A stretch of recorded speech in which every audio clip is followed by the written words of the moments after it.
تہجد میں اٹھایا جاتا ہے، تہجد میں اٹھا نہیں جاتا، تہجد میں اٹھا نہیں جاتا، اٹھایا جاتا ہے۔ جو ان کے اپنے ہیں، حق تعالی شانوں کے اپنے، انہیں تہجد میں بھی نہیں سونے دیتے، جو اپنے نہیں ان کو فجر میں بھی نہیں اٹھنے دیتے۔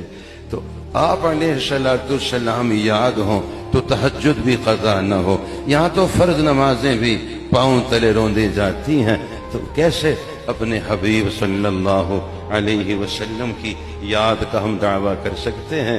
میرے ساتھ وہ نسخہ تو دہرائیے، کیا فرمایا؟ تم جاگتے ہوئے اپنے نبی علیہ السلام کو نہ بلاؤ، تم سو جاؤ گے وہ تمہیں نہیں بلائیں گے، تم جاگتے ہوئے انہیں یاد رکھو، تم سو جاؤ گے وہ تمہیں یاد فرمائیں۔ حق تعالی شان و قبول فرمائے، چار چیزوں پہ اپنی صلاحیتیں صرف کرنا ہے، مختص کرنا ہے، اپنی استعداد، اپنی جائیداد، اپنی اولاد کو قبول کرانا۔